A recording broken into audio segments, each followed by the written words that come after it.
నమస్తే, welcome to our channel. Pakistan Bharat మీద దాదాపు 400 రకాల డ్రోన్లతో విరుచుకుపడింది. దీన్ని ఇండియా సమర్థవంతంగా తిప్పికొట్టింది. సో అసలు ఈ డ్రోన్లు ఎలాంటి డ్రోన్లు, వాటిని ఎట్లా పాకిస్తాన్ మన దేశంలో ఏ ఏ ప్రదేశాల మీద ఎలా ఉపయోగించింది, వాటిని ఇండియా ఎలా ఎదుర్కొనింది, అసలు ఇన్ని వందల డ్రోన్లు పాకిస్తాన్కి ఎవరిచ్చారు, వాటి ఎఫిషియన్సీ ఎంత, దానివల్ల ఫర్దర్గా కూడా మనకి ఎలాంటి థ్రెట్ ఉండొచ్చు అనేది మనం ఈ వీడియోలో చెప్పుకుందాం. యాక్చువల్గా నిన్న మన foreign ministry secretary Vikram Misri, తర్వాత కల్నల్ సోఫియా ఖురేషి, తర్వాత వింగ్ కమాండర్ వ్యోమికా సింగ్, ఈ ముగ్గురు ప్రెస్ మీట్ పెట్టి ఈ డీటెయిల్స్ చెప్పారు. దాని తర్వాత దీని మీద నేను ఇంకొంత రీసెర్చ్ చేశాను, ఈ డ్రోన్స్ వీటికి సంబంధించి. సో ఈ విషయాలు ఇప్పుడు నేను చెప్తాను. యాక్చువల్గా ఏంటంటే, మనం ఏప్రిల్ 22న పహల్గామ్లో పాకిస్తాన్ ప్రేరేపిత టెర్రరిస్టులు అటాక్ చేసి టూరిస్టులని చంపారు.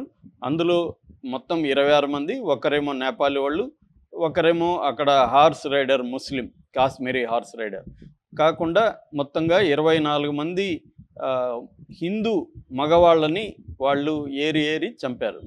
సో దీనికి ప్రతీకారంగా మొత్తం ఇండియన్స్ అంతా కూడా ఉడికిపోయారు, రక్తం ఉడికింది.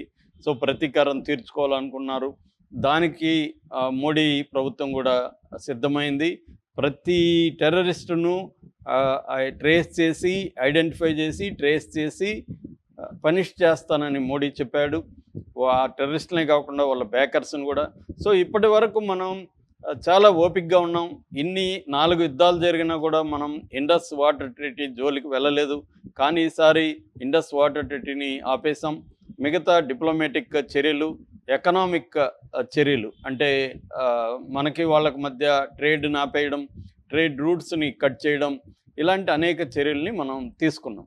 దాంతోపాటు అది సరిపోదు కాబట్టి మనం వాళ్ళ టెర్రరిస్టు క్యాంపులు, ట్రైనింగ్ క్యాంపుల మీద అటాక్ చేయడానికి ప్లాన్ చేసుకున్నాం. దాదాపు 2 వారాల తర్వాత మే 7th అర్లీ అవర్స్లో 9 ప్లేసుల్లో మనం ఒకేసారి 25 నిమిషాల్లో అటాక్ చేయగలిగాము. సక్సెస్ఫుల్గా, ప్రిసైజ్గా అటాక్ చేసాం. ఎక్కడ సివిలియన్స్ మీద కానీ మిలిటరీ జోలికి కానీ వెళ్ళలేదు.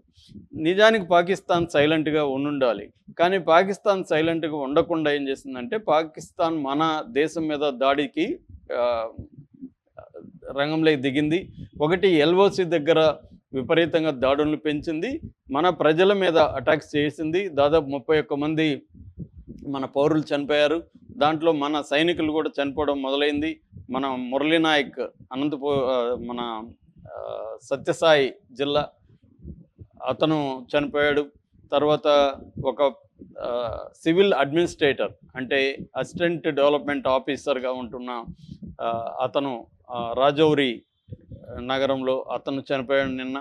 దాని తర్వాత పౌరులు ఒక 31 మంది చనిపోయారు, ఒక 60 మంది పైన గాయపడ్డారు. దీంతో పాటు ఒక 15 నగరాల్లో మిలిటరీ ఇన్స్టాలేషన్ మీద వాళ్ళు మిసైల్స్ దాడి చేశారు. వాటన్నిటిని మనం తిప్పికొట్టగలిగాం. ఎప్పుడైతే మిసైల్స్ అటాక్ చేశారో మనం కూడా మనం కవించలేదు, వాళ్ళు కవిస్తే మనం బదులు ఇవ్వడం అన్న ఒక స్ట్రాటజీలోనే మనం ఉన్నాం. మనం ఎప్పుడు కూడా మనం పాకిస్తాన్తో వారు కోరుకోలేదు. మనం పాకిస్తాన్ భూభాగంలో ఏ రకమైన యుద్ధ కవ్వింపు చర్యలకి మనం పాల్పడలేదు. వాళ్ళు పహల్గామ్లో రావడం, తర్వాత ఈ 15 టౌన్స్ మీద అటాక్ చేయడంతో మన వాళ్ళు కూడా వాళ్ళ మిలిటరీ ఇన్స్టాలేషన్ మీద అటాక్ చేశారు. దాంతో వాళ్ళు ఏం చేశారంటే, ఒక 400 రకాల డ్రోన్స్ని మన భూభాగం మీద దాదాపు 36 ప్రాంతాల్లో, జమ్మూ నుంచి మొదలుకొని గుజరాత్ వరకు కూడా దాదాపు 36 ప్రదేశాలు, అవంతిపోరా, ఫిరోజ్పూరు, గురుదాస్పూరు, ఓషాపూరు, రాజౌరి, కుప్వారా, బారాముల్లా, అవన్నీమో బార్డర్ ఏరియాలు. అవి కాకుండా కూడా పంజాబు, గుజరాత్, రాజస్థాన్, ఈ 3 రాష్ట్రాలు, దాంతోపాటు ఢిల్లీ. సో వీటి మన ఎయిర్ బేస్ల మీద మిలిటరీ ఇన్స్టాల్మెంట్స్ మీద అటాక్ చేయడం అనేది వాళ్ళు మొదలుపెట్టారు. సో దీంతో ఈ డ్రోన్లు ఎలాంటివి, ఎవరిచ్చారు వీళ్ళకంటే, ప్రధానంగా ఈ డ్రోన్లు ఎందుకు వాడుతున్నారంటే డ్రోన్లు అనేది లో కాస్ట్. పాకిస్తాన్ ఎంత ఫైనాన్షియల్ క్రైసిస్లో ఉందో మనకు తెలుసు. దాదాపు 24 బెయిలౌట్లు IMF ఇచ్చింది, ఇంటర్నేషనల్ మానిటరీ ఫండ్. అంటే అప్పుల సంక్షోభం నుంచి బయటపడడానికి బెయిలౌట్ ప్యాకేజ్ అంటారు. ఆ బెయిలౌట్ ప్యాకేజీలు 25 ఇచ్చింది. చివరిలో $7 బిలియన్ బెయిలౌట్ ప్యాకేజ్ మీద వాళ్ళు బతుకుతున్నారు. మరోవైపు చైనా ఆ దేశంలో దాదాపు $70 బిలియన్ పెట్టుబడులు పెట్టి చైనా పాకిస్తాన్ ఎకనామిక్ కారిడార్ నిర్మిస్తుంది, SEZలని నిర్మిస్తుంది.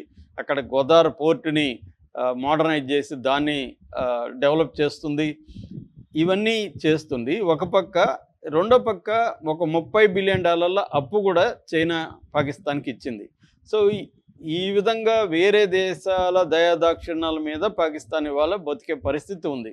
దాంతో పాకిస్తాన్ మనలాగా అడ్వాన్స్డ్ వార్ ఎక్విప్మెంట్ కానీ, ఒక ఎయిర్ క్రాఫ్ట్ కానీ, నేవీ కానీ, ఆర్మ్డ్ ఫోర్స్కి సంబంధించిన వెపన్స్ కానీ మనంత అడ్వాన్స్డ్గా పాకిస్తాన్ పెట్టుకోలేదు. మనం పెట్టుకోవడానికి ఇంకొక కారణం కూడా ఏంటంటే మన టార్గెట్ చైనాతో యుద్ధం వస్తే మనం ప్రిపేర్డ్గా ఉండాలి. కాబట్టి చైనాను దృష్టిలో పెట్టుకొని మన బడ్జెట్ కూడా పెంచుకున్నాం. మన బడ్జెట్లో వాళ్ళది 10% కూడా లేదు. మనది 8 లక్షల కోట్లు అరౌండ్ ఉంటే వాళ్ళది 80,000 కోట్లు, 1,00,000 కోట్లు కూడా లేవు వాళ్ళది.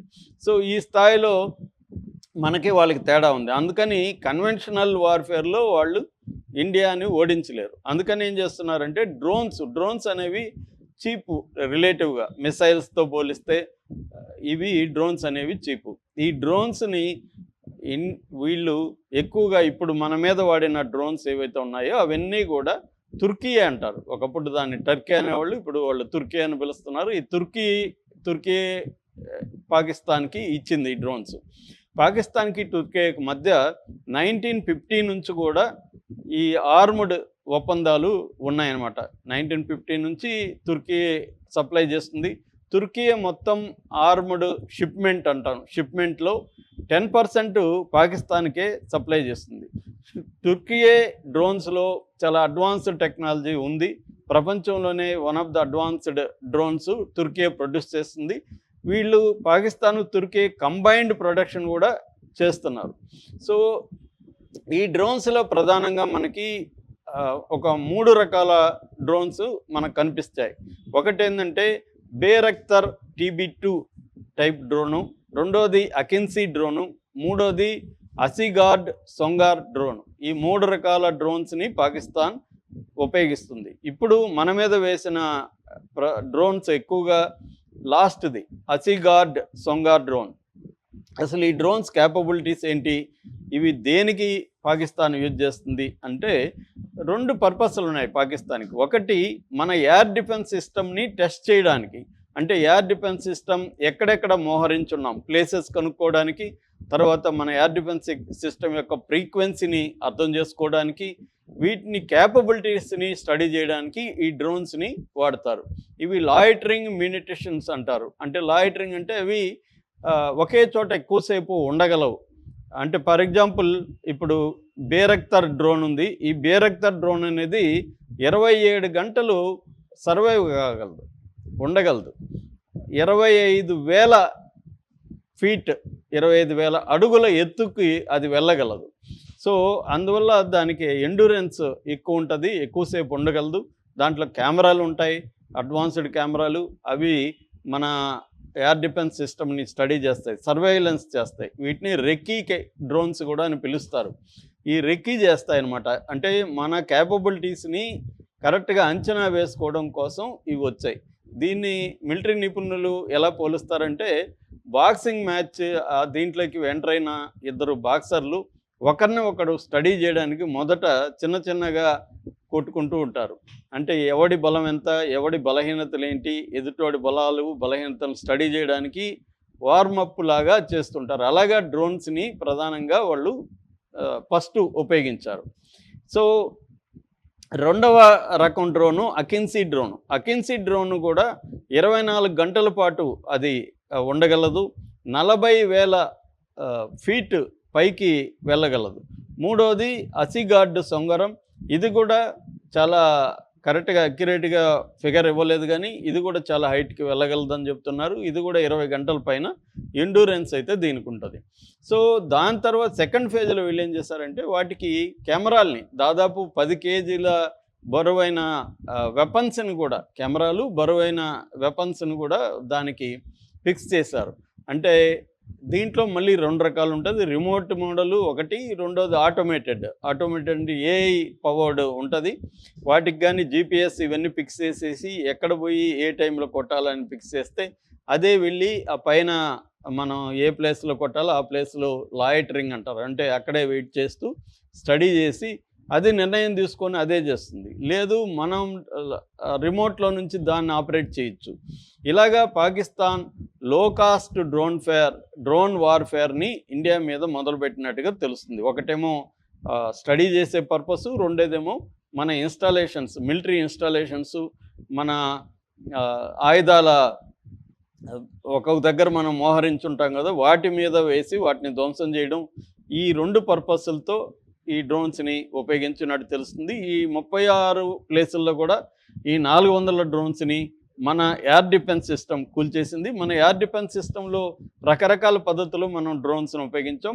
ముఖ్యంగా మిసైల్స్ వచ్చినప్పుడేమో మనం S-400 ఇది హైయెస్ట్ ఎయిర్ డిఫెన్స్. ఎయిర్ డిఫెన్స్‌లో 3 రకాలుంటది. ఒకటి ఎయిర్ డిఫెన్స్‌కి సంబంధించిన ఇవి వాడడం. రెండోది కమాండ్ కంట్రోల్ పోస్టులు ఎక్కడెక్కడ ఉన్నాయి అనేది స్ట్రాటజిక్ ప్లేస్‌లో ఉండడం.